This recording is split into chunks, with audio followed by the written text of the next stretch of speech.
The rested Houston Texans hit the road to take on the Tennessee Titans in Week 11, who seem to have adopted that old Al Davis saying, because no matter who they have lost, from their starting lineup, they just keep on winning, baby. They can't convert the 2 points, and Tennessee holds on to a 2-point lead. The Titans are now 7-0 against 2020 playoff teams this year. You know how guys will say, we really got to step up when someone key gets hurt? Well, 2 Titans really meant it. Jeffrey Simmons planted Trevor Siemian twice. That's 5 sacks in his last 2. Up the middle they come, and who else? The road grader, Jeffrey Simmons. And Harold Landry's streak of being in on at least 1 sack a game is now at 8. Being chased from behind, Landry gets him. That dynamic duo now sets its sights on Tyrod Taylor, the Texans allowing their QBs to be swallowed up close to 3 times a game. Tyrod Taylor cannot get away. Taylor's return to the starting lineup a few weeks ago was underwhelming to say the least. 3 INTs, no TDs. Threw it early, intercepted in the end zone. An outing like that again, and it'll be back to Davis Mills, who some Houston fans would rather see anyway based on where their season is at. Firing downfield to his right, wants Conley, has him at the 5, he's in! In that Dolphins loss, Taylor could not connect with Brandon Cooks, or not consistently. 14 targets, only 6 receptions. Taylor throws into the end zone and overthrows. Cooks is far and away the Texans' most dangerous weapon, maybe their only one. And he's far and away the most targeted receiver on the team. Brandon Cooks, and that's a Texans touchdown! If the Titans play the pass like they have for the year, it'll be Clark Griswold sledding for Taylor and Cooks. That was deflected. But if they look like they did against Siemian, maybe Taylor can get something going. Tennessee gave up close to 300 yards to him, 2 TDs, a rating over 100 on close to 9 yards per attempt. Siemian, and caught for the touchdown! Houston also still has to try and stop the Titans on offense too, and their pass defense has not been good. Down the middle, another one-handed grab from Gesicki. Their secondary doesn't tend to get a lot of help from their front either. They do average just above 2 sacks a game, but they rank very low in QB hits and pressure rate. Catch inside the 10. Ryan Tannehill would seem to be able to take advantage of them. He hasn't lit the skies up by any means this year, but rating above 98 in 3 of his last 4. Chased and throws on the play, caught! Last week, Tannehill hit at close to 8 yards per attempt, no mistakes, and maybe found himself another weapon. Marcus Johnson hitting the century mark. Here goes Marcus Johnson off to the races! Okay, most seasons, a 1-win team facing an 8-2 team, no-brainer. But in 2021, there are no more shockers. That as much as anything might be what Houston has in its corner. Let's see who is brave enough to call for a Texans dub. Lay it out in the comments section. We'll do the same on the screen. Going for a new amateur recreational saucer land speed record.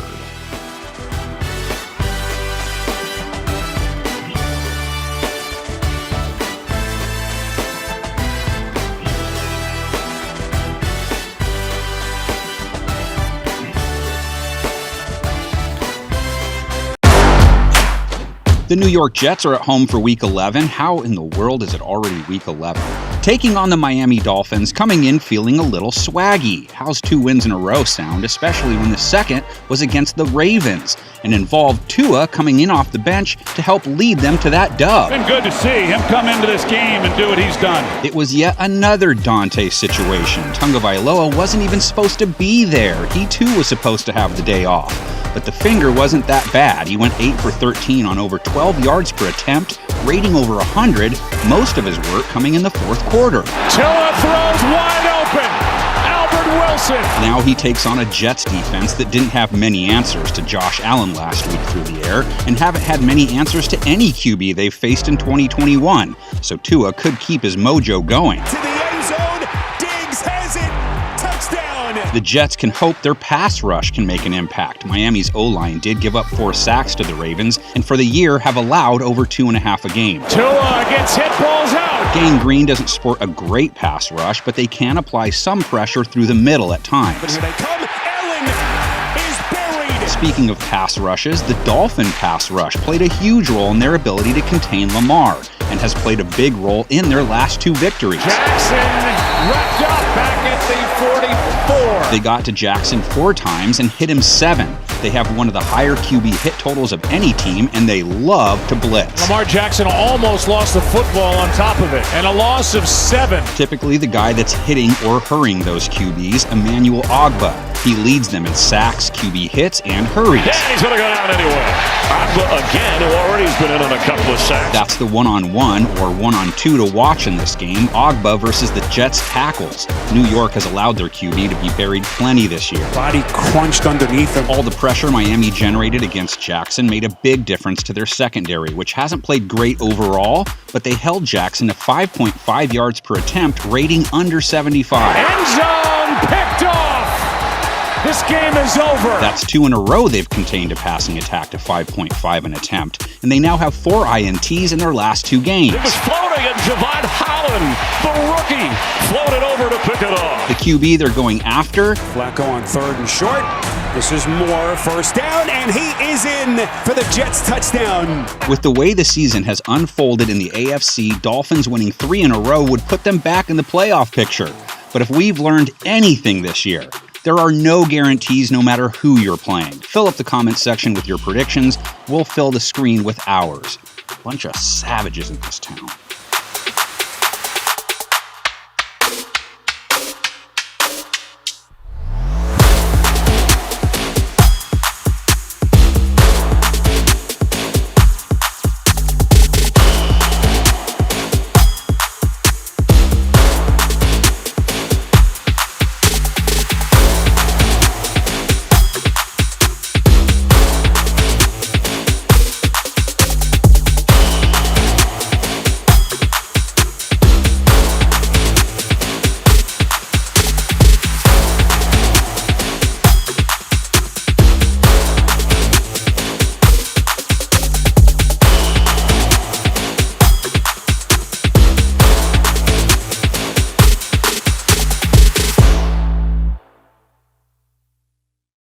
The New York Giants head south for Week 11 after a week off. They draw the Tampa Bay Buccaneers for Monday Night Football. And a wise man would tell the Giants, if you want to dodge a ball, you have to be able to dodge a wrench first. And likewise, if you want to win over Tampa, first you have to be able to stop TB12, which has now happened in back-to-back games. Here's Brady underneath. Oh, that's out of the hands of Darden, and William Jackson flies in to take it away. Tom Brady has now thrown 4 picks in his last 2, and they have absolutely played a big role in both their losses. Brady rifles, bad throw. It's a 2-pick first quarter for Tom Brady. Tampa really could use Antonio Brown and Gronk back. Last week, Brady's lead target was Leonard Fournette, which is not how that offense is supposed to operate. Same deal here, underneath to Fournette to the 40.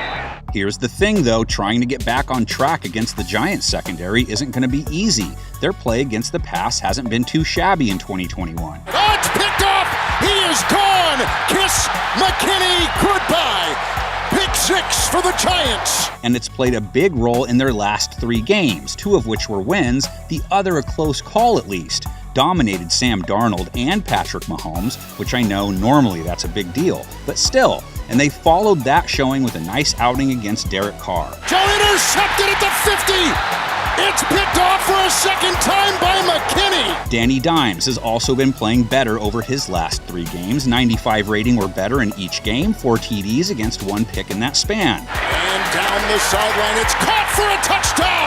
There is a catch to the Giants' passing attack, though. It's not overly explosive. Over Jones' last 3, he has a high completion percentage, but he finished under 7 yards per attempt in each. Out of bounds, he flies about the 43 and picks up 2 on that pass. The Bucs defense he's up against, they gave up over 250 yards to Taylor Heineke, a rating over 110 on 8 yards per attempt. Heineke well protected to the end zone. Carter, the catch, and Washington has its largest lead of the season. And that was despite their front sacking Heineke 5 times and hitting him 8. Pocket collapsing, and Ndamukong Suh puts him down at the 1. And Jones has been sacked over twice a game, so that could be an issue for the G-men. Daniel Jones Oh, from behind it, swatted away. The Bucs' run defense got back to looking like its usual self against Washington after a couple subpar performances held them to under 3 a run. Wrapped up. Good penetration. Devin White leading the way for Tampa Bay. The Giants' ground game is hoping for the return of Saquon Barkley, who hasn't played since Week 5,